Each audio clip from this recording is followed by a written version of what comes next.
Aujourd'hui dans le Bitcoin, on va mettre les points sur les i directement pour les commentaires en rapport avec ma voix, j'en reçois plein. Ici on a par exemple Akanyo qui dit « Ta voix est ultra grave mec, c'est chelou !» Tu sais Akanyo c'est normal, car en ce moment dans la finance, les temps sont très graves.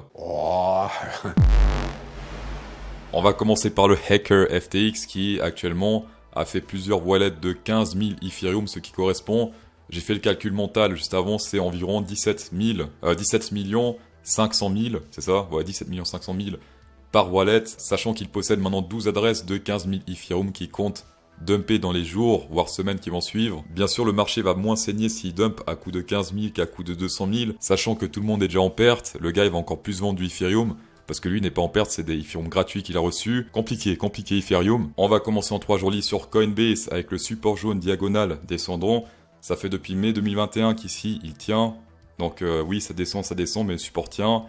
La moins bonne nouvelle, c'est si il continue à tenir et si on continue à le tester, avec le temps, on pourra road to zéro tout simplement parce que à un moment, forcément, le support il sera à zéro. Ce qui est mieux selon moi, c'est les supports horizontaux comme ça, ou diagonales, mais qui sont ascendants, d'accord? Dans ce cas, oui, on peut rebondir dessus pour aller toujours plus haut, mais là, ce qu'on fait, c'est qu'on rebondit dessus pour aller toujours plus bas. Également, chose intéressante qu'on ne voit pas très bien sur le graphe, c'est ce range parallèle très caché, mais qui fait son effet. Ici, une ligne, ici le centre, et ici le bottom du range parallèle, d'accord, qui va très loin.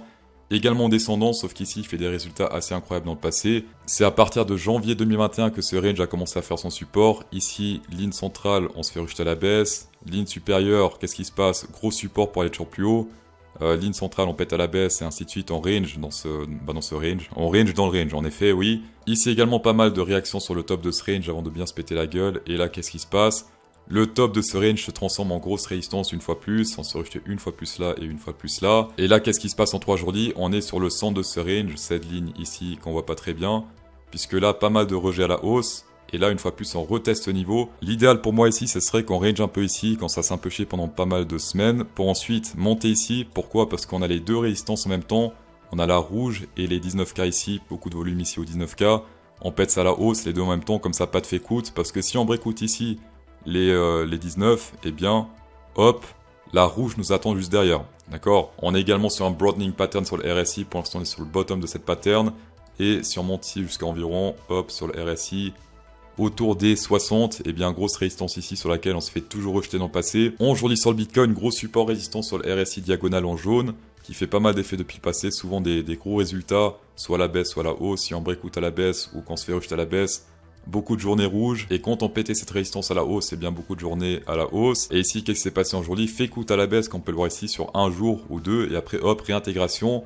Combiné avec une divergence boule, puisque là ça descend légèrement et là ça monte légèrement sur le RSI. Pour rappel, si on clôture ainsi, oui, la divergence est confirmée, divergence boule, puisque là ça monte, là ça descend, sauf que la tendance reste baissière, totalement baissière au niveau des EMA. Ça signifie quoi? Ça signifie qu'on cherche des divergences bear comme d'habitude, et est-ce qu'il y en a? En effet, il y en a, puisque là c'est tout droit, voire ça monte légèrement sur le RSI, alors que là ça descend clairement, d'accord? Comment confirmer une divergence bear? Il faut simplement ravaler une bougie bleue. Pour l'instant, pas de bougie bleue ravalée vu qu'on est sur une bougie bleue se ravale sur une bougie rouge. Également autre chose, cette grosse résistance centrale, à chaque fois historiquement qu'on a pété cette résistance à la hausse ou à la baisse, c'était pour passer à la résistance suivante, et là pour l'instant on dirait qu'on la pète à la hausse, attention pas à confirmer puisque la journée n'est pas encore clôturée. Donc ici si on break-out, soit ici on va directement monter à la suivante, soit ranger pour la suivante. Mais ça m'étonnerait qu'on break-out ici et après hop, fake-out pour aller toujours plus bas. Sauf s'il y a un exchange qui se pète la gueule, ou si le hacker vend 100 millions de Ethereum, dans ce cas oui, on peut descendre beaucoup plus bas. Mais graphiquement, en tout cas, c'est ces deux scénarios-là qu'il faut privilégier si on clôture ainsi. Aujourd'hui, les parallel range continuent à faire leur effet. Pour l'instant, c'est rejeté par le bas de ce range. On a fait un léger plus bas ici pour aller chercher les liquidités pour aller plus haut. Et la prochaine grosse résistance au niveau de ces parallel range, ça se passe ici autour des 17 389, est-ce qu'il y a une EMA qui est combinée? En effet, regardez ça, regardez comme c'est magnifique. On a l'EMA verte, qu'est-ce que, putain, je suis daltonien. L'EMA rouge qui est combinée avec ce parallel range ici. Donc si on teste ce niveau-là avec un signe de faiblesse, hop, signe de faiblesse, short jusqu'à environ, hop, jusqu'à environ 14 530. On va passer en fort hour candle, on reteste enfin l'EMA 50, ça fait très longtemps. Ça fait depuis maintenant le 8 novembre qu'on a pu tester les mains 50, donc ça, on a un petit signe de force en 4 heures, je dis bien en 4 heures parce qu'en jour lit c'est pas du tout signe de force. Bon après même en 4 heures ici la tendance reste totalement baissière au niveau des EMA, là ça descend, ça descend, ça descend. Ça signifie qu'on cherche du bear, des divergences bear, et est-ce qu'il y en a? Sur le RSI, on monte avec la ligne rouge, sur l'action price, ça descend. Est-ce qu'elle est confirmée? Non, parce qu'il faut ravaler une bougie bleue. Et ça risque d'être compliqué ici, puisqu'il faut aller jusqu'à environ 16 184 pour confirmer cette divergence bear, ce qui est un peu compliqué. Pour ceux qui veulent trader en plus petit time frame, pourquoi pas, mais c'est plus risqué. Et niveau spécial go, est-ce qu'on a des signaux? On a un shark bear ici potentiel, mais qui est beaucoup plus haut, autour des 17 900. Donc si on va dans cette zone-là, hop, on monte. Shark bear, donc hop, on redescend. Fibonacci 0,58. On va dire que le top sera autour des... Allez, ici on va le mettre là, donc on risque de retester cette zone autour des 16 640 si on va dans cette zone rouge. Ici sur le très court terme, sur Binance, le plaisir s'incrémente parce que enfin les spots commencent à acheter un peu. Ça fait très longtemps qu'ils faisaient que vendre, et là enfin depuis quelques heures ils commencent à acheter avec les futurs, donc ça c'est encore mieux. On a l'open interest qui est un petit peu timide on va dire, mais ce qui serait bien c'est que ça également ça monte, comme ça on serait vraiment sur une montée saine. Mais déjà ça, juste le spot qui monte avec les futurs, c'est suffisant. D'accord? Donc si vous voyez une divergence, si vous voyez que les spots commencent à partir à nouveau, pendant que les futurs essaient de maintenir ou monter, dans ce cas c'est fini, il faut prendre des profits. Il faut juste pas que chez les spots ça descende, pendant que là ça range ou ça monte. Niveau liquide sur le Bitcoin, ça s'est bien vidé, c'est devenu très noir ici. Ça fait très longtemps qu'on n'a pas vu autant de noir sur le Bitcoin.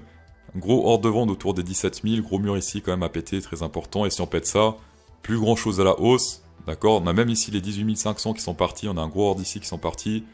Peut-être qu'ils sont descendus plus bas pour essayer de vendre plus bas, mais si on regarde sur le graphe du bas, qu'est-ce qui se passe? On peut voir que les whales achètent depuis le 11 du 13, le 13 du 11, pardon, ça fait 10 jours qu'ils achètent, pendant que tous les autres vendent ici. On peut voir que les whales achètent, donc c'est les marrons, 1 million, 10 millions, pendant que tous les petits ici vendent des bitcoins, ils leur vendent, donc ils donnent leur argent aux whales qui achètent peut-être le bottom, qui sait. Pour ceux qui n'ont pas encore profité des gros bonus, on vend description jusqu'à 34 663 $, uniquement pour les traders, bien sûr, expérimentés. Sur Bybit, 30 000 et 0 frais spot, donc tous les spots, vous pouvez faire avec 0 frais. Petite précision, ça marche uniquement avec les nouveaux comptes partenaires CryptoSauce. Si vous avez un ancien compte, ça ne marche pas, fort dommage.